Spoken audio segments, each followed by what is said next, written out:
The album, holy hell. I mean, I've changed my iPhone countdown to the Troye Sivan countdown. Yes. It's 48 hours to go till Blue Neighborhood drops. Yay! Troye Sivan! Yay! Finally! Ray, Troy, what a freaking ridiculous year it has been for you. Not only have we got the EP that's come out, but then there's the album that's coming out, and then you had a tour, and then you've got another tour. Is your mind just blown? It's pretty fried at the moment. I'm just like, I try not to like think about all of those things at once because like I just get really excited and like overwhelmingly happy and yeah, I don't know. I'm just trying to like slow down a little bit, but it's just been such an insane year. To think like even where I was this time last year, you know, like just I don't know, to think that I'd be doing all of this is insane. Our producer Cowboy Cody is telling us we have to take this fan call for you, Troy, because her phone's on 7%. Do you want to chat to Tamara? I do want to chat to Tamara.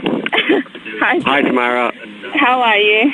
Tamara, I'm good, thanks. How are you? you're wasting You your have battery, one doll. question. You got a question. Okay, if there was a song that you could release from any artist but release it as your own, what song would you release? I wish that I wrote Royals and sang Royals by Lord. How good was that song? Okay. Yeah, it was pretty good. Yeah, I wish I did it, but whatever. Lord beat me to it. Well, you worked with so many artists, producers, songwriters, collaborators. Who do you feel like you had the most natural affinity with? I got along really, really well with Jack Antonoff, who did like a lot of Yeah. 1989 with Taylor Swift and stuff, and he's on the album, and he's just like such an awesome guy and really, really, really nice and cool, and like he has like really cool fashion and shit, and just like I don't know, just really like very, very cool guy. I was equally like intimidated, but also just like immediately had a best friend crush on him. Are you coming back here? Are you going to surprise us with a Taylor Swift appearance in the 1989 tour?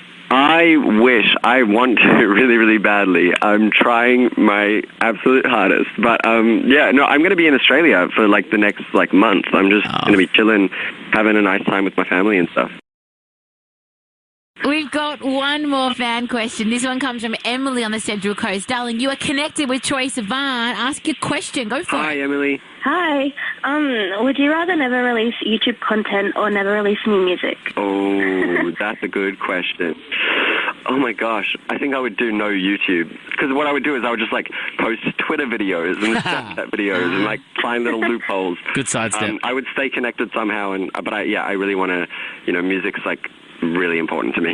You came here to Australia. You were going to do your hometown gig of Perth. I imagine family and friends are all going to be at the gig. And unfortunately, you had, was it laryngitis of your throat or something of the sort? It was laryngitis and like sinusitis. And you had to cancel general, your like, whole Aussie infection. leg. What was that like when the doctor said, mate, you're not singing? It was really, really hard. I mean, I left it till like, I think it was like 4 p.m. on the day of the show or something like that in Sydney, just because I posted the message saying that I wasn't going to do the show from a doctor's room. You know, it was like the third doctor that I'd seen that day. It was...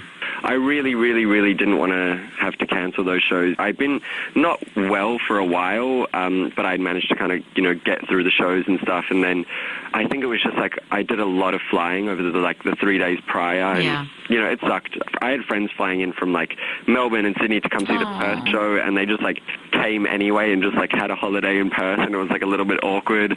But I just had to do it. I needed to get better, and I got to spend a couple of days in bed at home with like my mum giving me chicken soup and stuff. That's so the best. I'm better now. I've noticed that laryngitis has become very common in music artists that we have on our show, especially Top 40 artists. Then it gets down to like vocal hemorrhaging with your Adeles and Meghan Trainor nearly had it. Do you think it's because you guys are getting pushed so hard? You guys, there's no one in the world in the past decade who are touring more than the current big artists.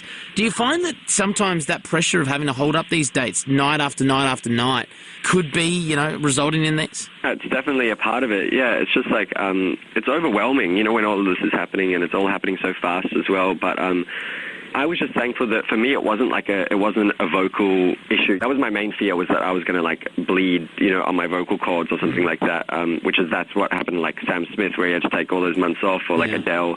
Thankfully for me, I was just generally just like crook. We'll keep those humidifiers on in hotel rooms. Keep resting yourself, Troy. You've got an amazing 48 hours ahead in the lead up to Blue Neighborhood dropping across the world, especially here in Australia, your hometown. We're so proud. Troye Sivan! Yay! Thanks, guys. You guys are the best.